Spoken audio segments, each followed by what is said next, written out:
Hey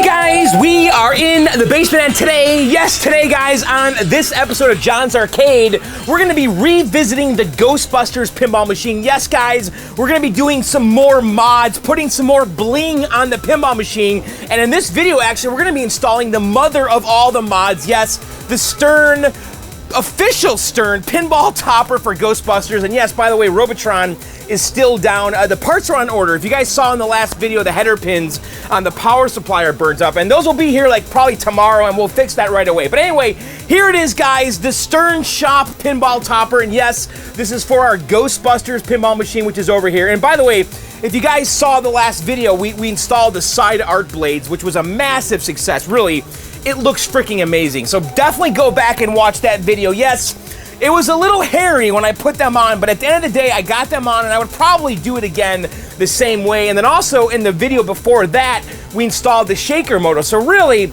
with the shaker motor, the side art blades, and now the pinball topper, our Ghostbusters Pro is gonna be pretty badass. So anyway, guys, this is it right here. It showed up in the mail the other day. I bought this direct from Stern. Now, I'm gonna tell you, they gave me a bit of a bro price, okay? But this thing is not cheap, even with a bro price. This is a $500 mod. $500 for this thing. And I'm gonna tell you, I really didn't want to get this thing because of the price, but I'm not gonna lie. The more I get into this Ghostbusters machine, really, the more I have it, the longer I have it, the more I'm falling in love with it, the more I want to do stuff to it. And I said initially I wasn't gonna do mods. I said that. I'm like, there's no way I'm gonna mod this thing. I'm not a modder guy, but here I am. So all right, let's open this up and see what's going on in here. And I actually have no idea how this thing's gonna install. I don't know if it's easy. I don't know if it's hard. I have no clue. And actually, let's kind of get the camera up here a little bit. But I've never. Well, my Whirlwind had a topper, but you know, it had the topper from the factory. It was a fan that blew on you, and it was a big part of the gameplay. So this thing, I think, interacts with the game. I believe it, you know, interacts with the game code, and it does certain things during certain modes. I really don't know. I did see this thing at California Extreme when I was there, and I'll tell you, the first time I saw it, I wasn't that impressed. I thought it wasn't as tall as it should be. But I guess I started thinking about it, you know, with a basement and a low ceiling, even like how I have here, I guess you don't want it to be too tall because then it wouldn't clear people's ceilings, right? So, all right, here it is. And yes, by the way, the topper is essentially the Mars lights or the ambulance lights of the Ecto-1, okay? And of course, the Ecto-1 was the Ghostbusters vehicle, right? So let's see what's in here. So I'm hoping there's some instructions. So we've got instructions here, how to remove the thing, okay? So it says remove the top box. I guess I already removed that. It says remove Ghostbusters topper from carton, okay? Looks pretty straightforward. So let's go ahead and remove Ghostbusters topper from carton. Let's see if there's an easy way here. And this is a pretty custom item though here. I mean, they spent a lot of money on tooling, I think. There's a bunch of just proprietary parts on here. And so here it is. What do you guys think, huh? Let's get the box out of the way.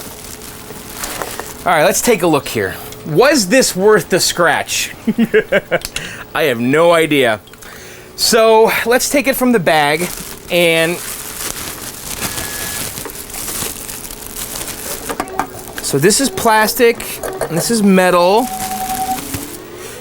and this is like the ghost sniffer. Is that what it is on top of the Ecto-1? Is that what it's called, the ghost sniffer? So, I have no idea. There's some kind of siren right here, and we've got the red, actually the blue Mars lights. And so we have some plugs here, looks like for the node boards and power. And let's just take a look here. So it's got the Ghostbusters logo. So this thing is all metal. So it's all just bent metal and some custom plastic, you know, lenses for the lights. And I believe there, actually I know there is, because I saw this at CAX, California Extreme. There's LEDs in here that kind of mimic the strobing lights. And I don't know if this thing turns. No, it doesn't. This you just kind of point in a direction And it looks like it's maybe bent a little bit. So this doesn't do anything. This doesn't move. It's just bolted down.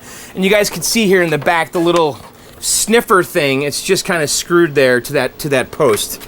See that? So that doesn't do anything. It's just cosmetic. It looks like these lights right here are going to light up. I can see a wire going up here probably to an LED.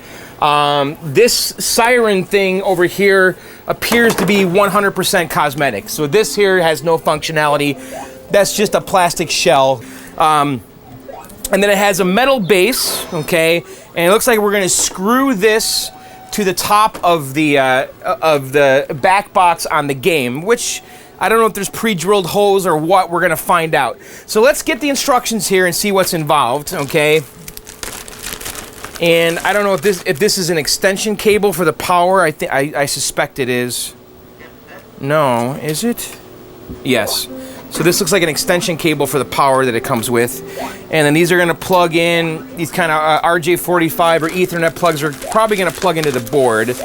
And so we have instructions here. And look at this. We have like a little Ethernet coupler, I guess. I'm guessing that's what that is. So it kind of, you can plug this and then extend it with this thing. All right, so let's look at the instructions. So step 1, remove the topper. We did that, okay? Step number 2, remove the 4 screws and hole plug from the top of your back box. Save these for later. Okay, so we've already got screws up there. And we have a hole where we're gonna route our wires. That's good. Now the question is how do I do this? I guess I don't put, yeah, we're gonna have to get on a chair and get on top there, but we're not gonna be able to tilt the head down, I don't think. And then we're gonna drop this in here, set the topper on your back box, push the 3 cables through the cable hole. Okay, secure the topper to the back box with the screws. Store the hole cap in a secure place in case you remove the topper. And then it says topper secured to the back box. Okay. And then looks like we make our connections after that. And maybe we'll save this here till after we mount it. But the wires are going to drop in, and then we're going to extend them and plug them in over here. So let's save the connection part till after we have it mounted. And then it says dress cables as shown. So we're going to use some of the wire holders. And then the power cable goes down and plugs into the power supply, I suppose. There must be an open connection there somewhere. So, all right, let's get started and mount the thing to the top. But I mean, what do you guys think so far? Does this look pretty cool?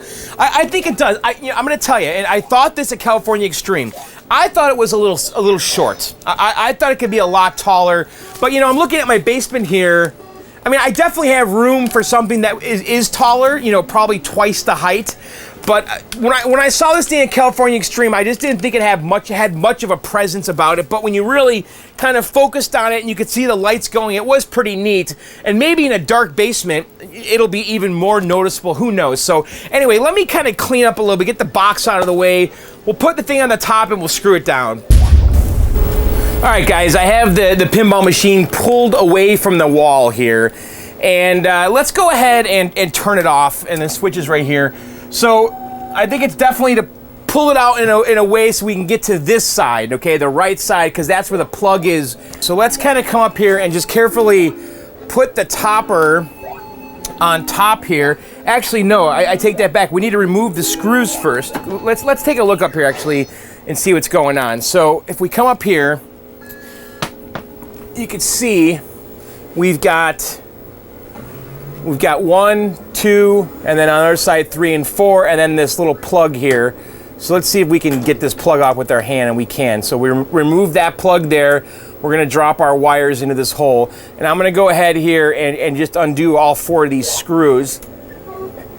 And these are the screws we're gonna use to secure the topper to the head of the cabinet. Now the head on these cabinets is metal. So these are like machine screws here, not wood screws.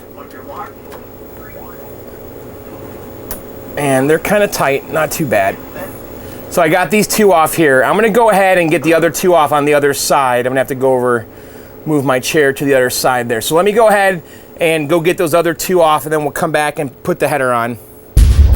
Okay guys, I have all 4 screws off. So let's go ahead and get the topper up there. And we're gonna have to feed the wires into the hole first. So let's kind of just position this up here, and I'm gonna drop these wires into the hole. And we have the two kind of Ethernet type cables and then a power connector. So let's feed all three of them into this hole.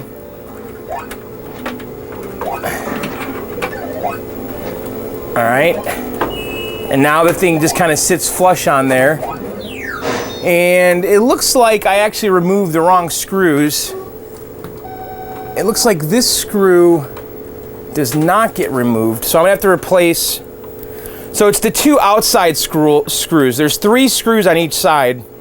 And I removed one inside screw and one outside screw. You need to remove 2 outside screws. So let me tighten this down.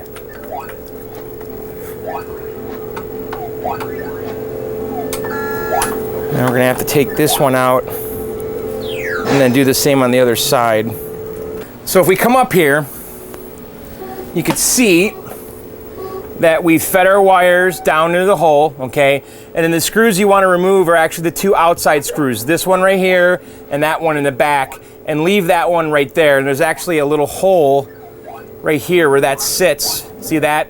And we're gonna screw these down. So I'm gonna go ahead on the other side now and fix that and remove the 2 outside ones and then put that center one back in, because there's a hole there where that rests. And then this whole thing should sit flush, and then we'll tighten it down. So let me go ahead and fix the other side. All right, guys, I have these 2 screws started here. So the one in the middle stays, and there's a hole there where that drops through. And then we're gonna go ahead and just snug up these 2.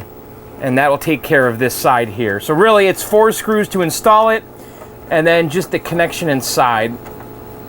And these have little lock rings on them.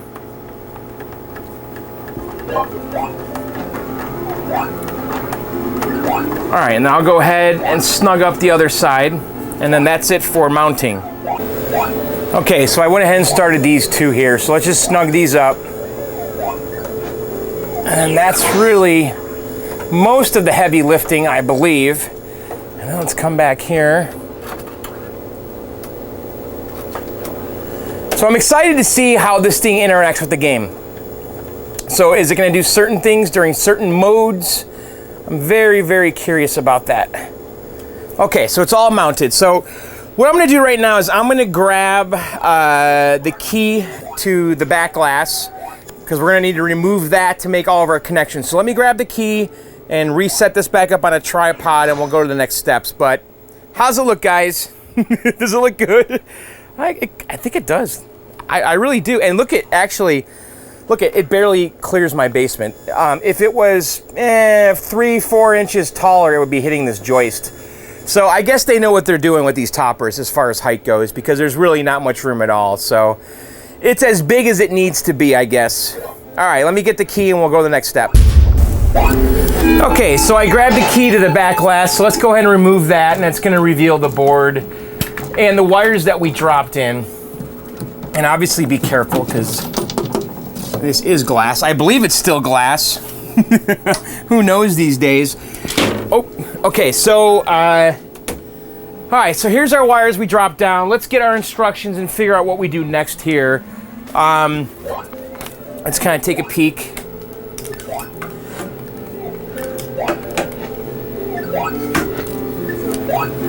All right, so I think this is gonna be pretty straightforward.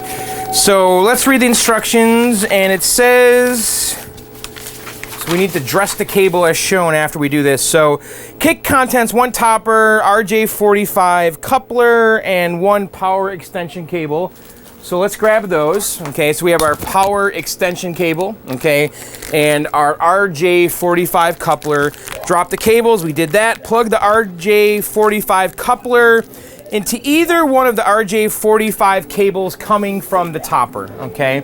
So either one, so we're gonna plug this in like so, okay? And then it says, unplug the power extension cable to the power cable coming from the topper as shown. Okay, so we're gonna plug in the extension cable. And then it says, unplug the RJ45 cable from the CPU CN3. Okay, so CPU CN3 And everything is clearly labeled here. So CN3 is right here. So it says CN3 and CN22. So CN3 and CN22. So we're going to disconnect CN3, okay? And then it says, and plug it into the coupler, okay? All right. Unplug from CPU CN3 and plug it into the RJ45 coupler, okay? And I'm just looking at the pictures to double confirm. Yep.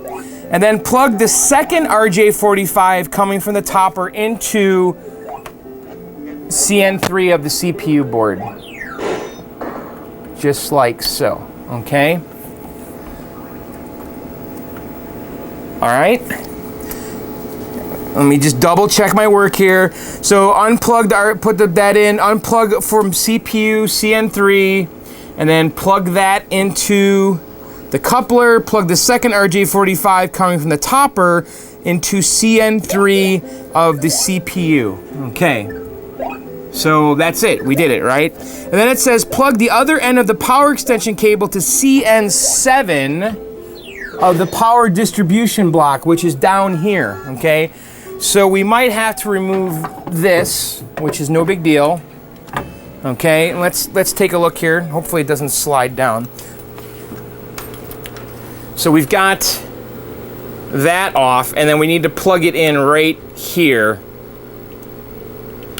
Okay, and it says to plug it into CN7, which is this right here, this 2-pin connector right there.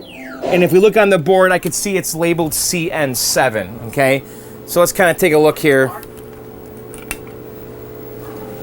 So right there, that connector is labeled CN7 right there. See that? So we're gonna plug our power into there. So there's just an extra power header right there ready for the topper. So let's go ahead and just plug that in. And then really that's it. So now they just want us to neaten things up.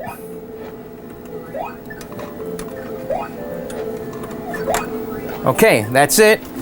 And then number 6, dress the wiring harness neatly with existing clamps, okay? And they actually gave us a dressing diagram. So I suppose we can follow this. So we're gonna dress the cables as shown. These two RJ45 are gonna go here along with the power. So I guess we could do it the same way that they're recommending. So we're basically gonna snake these guys into here.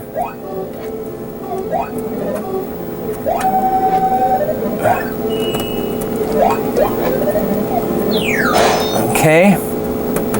Are we dressing it real nice? Let's see. We could probably sneak this guy in here. And then let's sneak our power cable in here. Like so.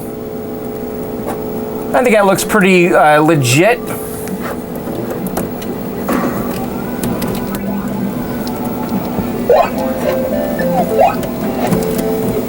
These wire ties, these little bundle things are not very fat, so.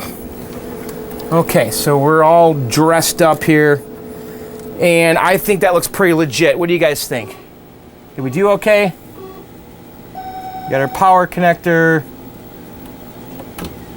Yeah, I think that looks pretty sharp. So let's kind of just double check our work. I think it looks pretty neat. What do you guys think? So we have our power cable coming down, going through there, going through there, going through there, plugging in down here. And then our RJ45 cables are plugging in here to make sure we aren't causing some kind of weird angles or something. And then it kind of disappears into there. So let's kind of button the cabinet back up, because I believe that we are completely done. So let's put the DMD and the speakers back in. And this just kind of hooks on like so. And then let's put our glass back on. And I believe we are done. So what I'm gonna do is I'm gonna put the game back in its hole, and let's turn it on together for the first time and see what happens. But right now I'm kind of digging what I'm seeing. I cannot wait to see this lit up. So it better be good. That's all I'm saying. So, all right, let me put the game back and then we'll turn it on and play us a game here and see how that topper behaves. All right, guys, you ready? The game's back in the hole. Let me turn the light off, okay? And let's see what happens here. This better be spectacular. That's all I'm saying. It better be good. So I removed the glass just so we can film the game and play. It just films so much better. So I don't know if we need to go in the dip switch settings. I'm guessing we don't. I mean, the menu to select anything. I'm guessing that it just works. The program's there, and because we kind of spliced in the RJ45, and there it goes. Let me turn this off. Oh yeah. Boy, that looks cool. That really does look good. I'm gonna tell you, when I saw this at California Extreme, it was in a big open room with like 25-foot ceilings, and it wasn't super bright. It just looks small. It doesn't look small down here at all. It looks right. The size is good. I'm telling you, when I saw this at California Extreme, it was in such a giant room that it just didn't really call any attention to itself because the room was so busy, but boy, that looks cool. Boy, guys, I'm telling you, it looks better than I thought it was going to down here. That looked really cool. So let's start a game and see how. Now look at the attracting stop though, so it must cycle through in a track mode. I wonder if it's going to turn back on. So let's see if I can get the camera in such a spot that we can just try to catch as much of the action as possible. Now, obviously, I'm not going to be able to film the play field and the DMD and that light all at once, but let's see if we can just capture as much of it as we can and just start a game here. And I'll kind of call out what's happening. I think I'm going to leave the lights off. What do you guys think? Let's try it with the lights off. Welcome to the Hey, all right, so it's not doing anything right now. So when does it come to life? Not yet. I just drained. All right, so I just drained. Oh, okay, so do you see that? The Ecto-1 siren was going off, and that cued that up there. That was cool.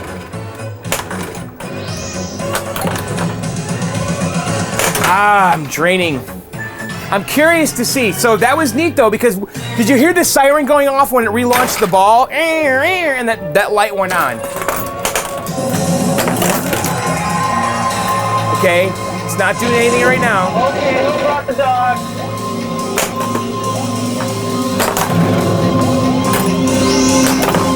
Oh my God, I'm draining. So there goes the siren again.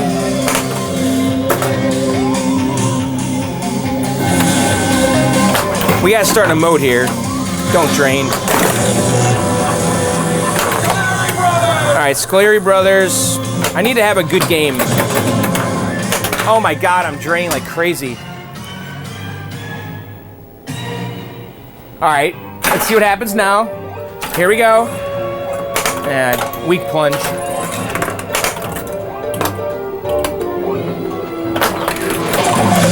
Storage facility lit. Is it doing anything? Nothing yet. We gotta get Slimer going. I wanna see if it, okay, there goes Slimer. So, it does nothing with Slimer.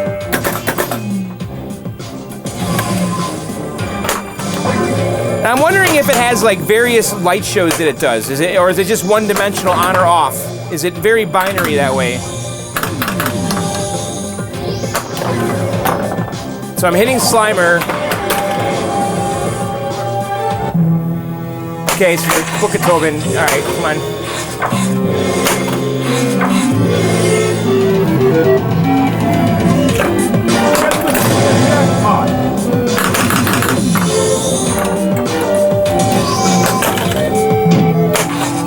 Come on. Keep hitting that scoop.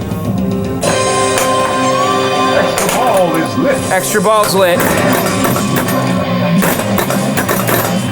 So we got super jackpot and extra ball, and I just drained.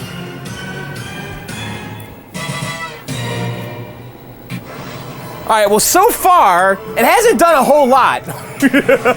Now, it just could be that I stink, which is entirely possible. So the Attracto is great. Look at that. That attract mode looks awesome. Like, just look how it looks in the arcade. That looks pretty great. I want it to do that like all the time. All right, let's try one more game here and really see if we can get that thing to do something. I'm gonna just try to get as far back as I can here. I know you guys can't see the game very well. All right, let's try it again. Ready for some overtime? We need to have a good game.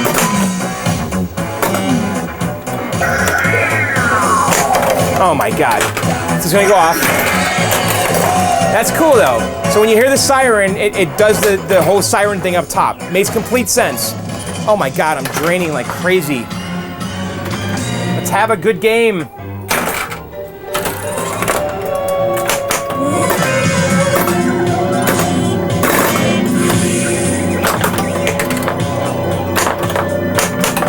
I feel like my game's not level anymore since I moved it.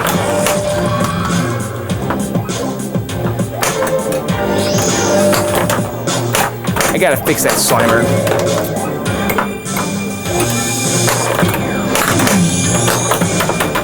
Look at that air ball, holy cow. I'm cheating.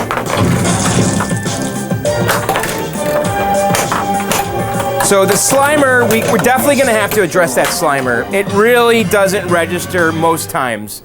And like I said before, it almost is like, it's like I don't mind it. I know I'm making an excuse for it, but it's like I know how to make it go off. You just really have to hit it square. By the way, the topper hasn't really gone off.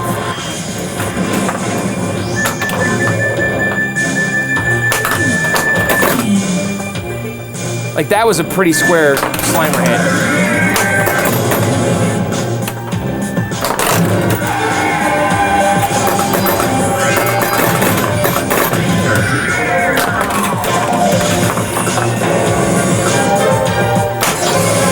All right, storage facility. So far, it's not going off that often in the game, but again, I'm not good. So.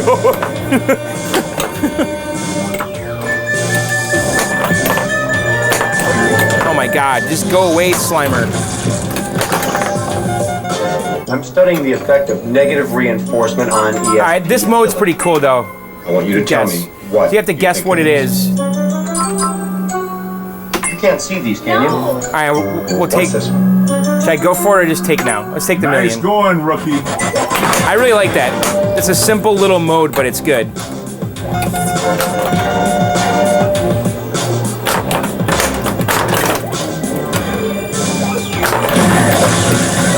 All right, finally we get rid of him.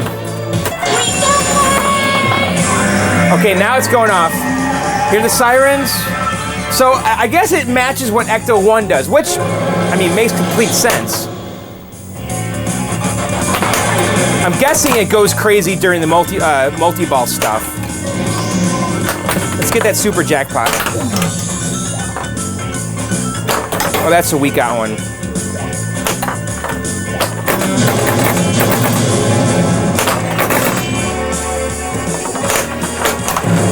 Come on, come on.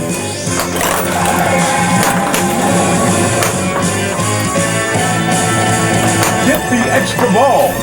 No, I'm cheating. There, okay, so it went off. So basically, so far, consistently, every time it makes an Ecto 1 siren sound, it goes off. So, yeah, I mean, let's stop here. I know this is bad pinball gameplay video, but I think you guys get the idea. What did you think?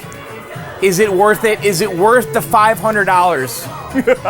I don't know, man. It is cool, I'll say that.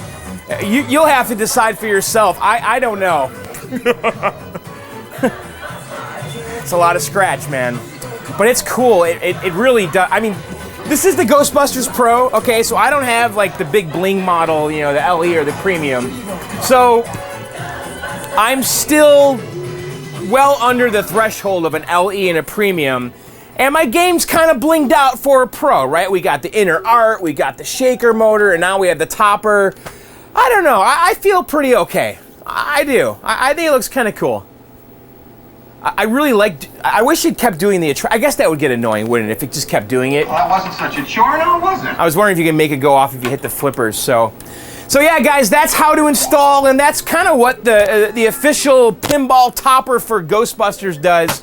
By Stern, and it's pretty cool. It really is. So I tell you what, let me put the pinball glass back on. I'll print a couple viewer mail. Let's hang out for just a little bit, and then we'll wrap it up. So, all right, guys, let me button this up, and we'll sit at the table. All right, guys, I got the game all buttoned up there, and that does look pretty cool, doesn't it? So, I don't know. So anyway, let's do some viewer mail. And by the way, if you guys want to participate in the viewer mail segment, you need to email them to me at blkdog7@gmail.com. That's blkdog7@gmail.com. It's all messed up down here. And yeah, we need to clean out this popcorn machine. There's one guy who keeps commenting every single video now that I haven't cleaned it out, and we got to do it. So anyway, if you guys want to participate in the viewer mail, email them to me at blkdog7@gmail.com. That's blackdog7@gmail.com. In the subject line, you got to put viewer mail, otherwise I will not find them. blkdog7@gmail.com. Next one, or the first one, is from Sean. Hi, John. I followed you for a couple years now. Well, I don't have time. I don't have the time to dive into a new hobby. I love living vicariously through you and your adventures in the garage. My question, however, is about the basement. You always go into detail about the inner workings of Dragon's Lair, Journey, and Quantum, but I'd love to know what makes the basement purr. You have a lot of games down there. I have to suspect you've had some modifications to the electrical workings of that awesome arcade. What have you done to support your collection? What safeguards do you have in place for spikes and surges? Can you give us some detail? What makes your arcade hum? Thank you, your friend in Arizona, Sean. Well, Sean, I've covered this a lot, especially in the year-end videos. Basically, I had an electrician install 4 20-amp circuits, okay, down here. So I have 4 20-amp circuits, and I'll show you exactly what I did. So there's 4 20-amp circuits that's powering 35 games, essentially. And on a 20-amp circuit, you can get, well, safely about 10 games or so, right? So, yeah, 8 to 10 games, no problem. They're each drawing about an amp and a half or so. So if you've got 10 games, that's 15 amps. And then, so I'm averaging closer to 8 or 9 games per circuit, okay? And then at the top of my stairs, I have these 4 breakers installed. So basically, I turned the whole arcade off all at once with these. And so when there is a storm or lightning or whatever, well, the games are disconnected. They're not on the circuit, so I'm not really worried about those kind of surges or anything. So I don't have surge protectors or all that. You know, I definitely don't run the arcade when there's a storm going. So, I mean, those are the safeguards. And of course, I have a fire extinguisher upstairs, but you know, the arcade isn't on as much as you guys might really think. You know, I know that every time you see me down here, the arcade's on, but the reality is that this arcade's probably on, I don't know, 2-3 hours a week, and it's never left unattended. I'm always down here. You know, when it's on, I'm here in the basement, and I actually kind of get a little weird. If I'm gone for too long, I pretty much make sure I'm in the basement when the games are on. Not that I'm really worried about, you know, some kind of crazy thing happening, but I just don't go too far away. So I turn the arcade on, I come down, I hang out with my wife, we have some beers, we play games, I do videos, whatever, and then it goes off. And it stays off until the next time, and it could be 5 days later. And so really, that's it. The games are usually not in circuit with those 4 breakers, and then when they're on, I'm here. I'm here with them. So those are my precautions and safeguards. So, and then next one here is from Jacob. Hey John, first off, this isn't my question, but I had to say this. Your Quantum and Firefox both look amazing. Great job on those games. They look amazing, almost like if they were manufactured this year. Great job. Thanks, man. I am pretty proud of those. I think Quantum looks amazing. I really have been enjoying that game. Firefox looks amazing. I have not really played that game a lot since I brought it down here. Not because I don't want to, just because I haven't. And I haven't really had a good hangout day down here in a while. So once I get Robotron fixed, which should be this week, and then I think I'm going to tackle Tempest next, I really got to get those 2 games fixed. I can't have 2 broken games down here. So Robotron's going to go really fast. Tempest is going to go quick, but it's annoying because I think I need to repin the whole edge connector. So anyway, I'm looking forward to getting those 2 games fixed. Then I'm just going to hang out down here and just play games for a couple hours. Anyway, he goes on. Secondly, here's my question for you. Have you heard of the 1985 Namco running/marathon game called Metro Cross? I haven't. On it, you control a guy who is only known as Runner while avoiding different obstacles like rolling soda cans, hurdles, green floor tiles that slow you down, rolling red blocks, etc. And you must get through every goal gate before time runs out or that ends the game if you run out of time at a certain level. Do you think you could check out Metro Cross for a gameplay video? I'd love that. Anyway, keep up the great work. And again, great job on your Quantum and Firefox, Jacob, a.k.a. All Access Gaming. So, Jacob, I do not know this game, but before the video, I looked it up. Okay, actually, let me show you guys the flyer here. It's crazy. So I don't know what's going on here with this game, but it looks totally bizarre. It almost looks like a California Games type game. And I looked at some gameplay on YouTube, and it's crazy. It's like this like a marathon track and field game where you're running through this obstacle course, jumping over stuff, and I guess collecting soda cans or something. So Jacob, yes, okay. You know, here's the problem. I get a lot of requests to do stuff, and I have a hard time like just remembering to do it because I have a backlog of videos. But I really want to do more of those Let's Play MAME videos because a lot of guys have been asking me to do those. And I want to put this on the list, but I just don't know when I'm going to have time to do one of those videos because I'm backed up. I am like backed up. And I'm trying to get caught up with projects. That's why I did this video right now because I got the box sitting there and I'm like, let's just get it over with. Let's put it on. Let's film it. And that's one thing behind me. Same thing when the connectors come for Robotron. Let's just get it over with. Put that game back in its hole, done. And then get Tempest over with. And then get Mortal Kombat over. So there's no shortage of stuff to do. I got to get back to the gameplay videos. A lot of people lately have been asking me to do revisit the John's Quest for videos and the MAME videos. So Jacob, I want to play this game. It looks really cool. So I'm going to save this somehow. I'm going to stick it in the popcorn machine or something. I need to remind myself to do these things because I get all these requests, and there's been a couple MAME requests, and I think we'll do one of those videos one day. Those are fun little light videos too. So Jacob, that game looks crazy. Next one is from Netropolis. And by the way, when I say all this stuff, I'm not complaining, you know, that I have so much to do, you know, but it's just, I'm trying to just keep caught up, you know. I don't want to get overwhelmed with broken stuff. You know, that's always a priority. And projects and just parts laying around. Anyway, going on, Netropolis says, hey John, first off, I love the channel. Your videos are the highlight of my week, so thank you for all the hard work you do each week.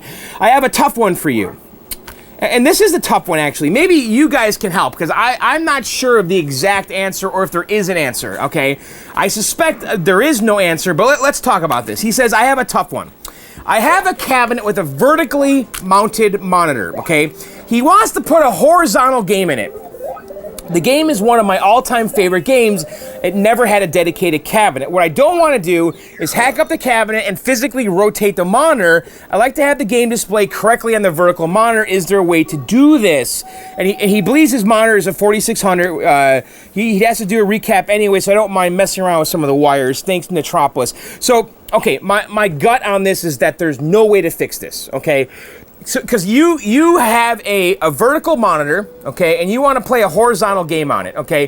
What's going to happen is when you plug that game in, okay, so normally it would be oriented like this. It's going to be like this. It's going to be sideways because because a vertical monitor is nothing more than a horizontal monitor just turned, okay? That's all it is. So really, when you plug your board in, your picture is displaying correctly. It's just that your monitor's been turned by the manufacturer, and if you turn it back, it'll look fine. So there's no way to really fix that I'm aware of. Now I know there's a way to fix the image if it's upside down. Okay, you could play with the yoke wires and be sure you research that before you do it because you could fry stuff. But if your pitcher is upside down, if you swap the yoke wires around, you can make it go 180 degrees, okay? But it doesn't change the orientation. It just switches it from being upside down. So I'm not aware of any way to fix that with arcade hardware, original hardware. I do know this though, like in my MAME cabinet, I've got a vertical monitor. I can play horizontal games just fine because MAME in the software rotates them, okay?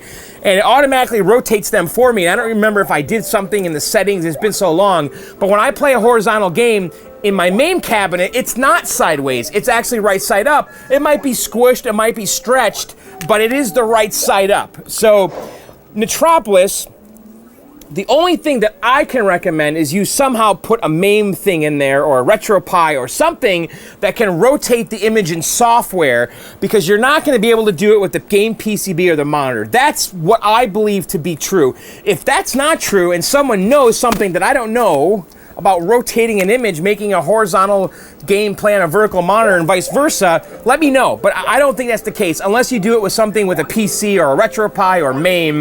That's the only way I know to do that. So anyway, guys, that's it for this video. If you enjoyed it, subscribe, like, tell your friends, all of that good stuff. And then also October 14th and 15th, I'm putting on an arcade tournament. That's right. It's actually an Arcade Outsiders tournament, my podcast. So Joe and Sean and myself are going to be at Grinkers Grand Palace in Eagle, Idaho, October 14th and 15th. It's called Grinkfest number 4. Yeah, guys, we've done 4 of these tournaments now. And this is an official arcade event. You know, these scores count. You know, there's cash prizes. It's completely free to register. Go to arcadeevent.com. That's right, this tournament costs nothing. Nothing, zero. And you'll get a free t-shirt if you attend. And it's looking like we're going to have a tremendous turnout. The biggest one yet. We got tons of people pre-registered. And I know that Eagle, Idaho sounds like it's really far away. And it is. But you know what? It's worth it. I'm telling you, this is one of the best arcades, one of the best settings. It's a wonderful place. The area is fantastic. Actually, go back and watch some of the Grinkfest videos. You'll see what I'm talking about. Anyway, it's arcadeevent.com, October 14th and 15th. And then also, if you go to arcadeevent.com, we have some t-shirts for sale. These are the t-shirts that were left over from BroFest, which is our Fun Spot tournament, and also from the Proto Hype tournament, which was our California Extreme tournament. Go to arcadeevent.com. We have a limited selection of shirts and sizes. I think they're $20 shipped. Just go to arcadeevent.com and you can get some of those shirts if you missed the event or the shirts. So anyway, guys, I think that's it for this video. Check out my podcast, Video Game Outsiders, at videogameoutsiders.com, and Arcade Outsiders at arcadeoutsiders.com, and there should be a show Thursday night around 10. Just saying. So, all right, guys, that's it for this video. I'll see you very soon. Later, and bye!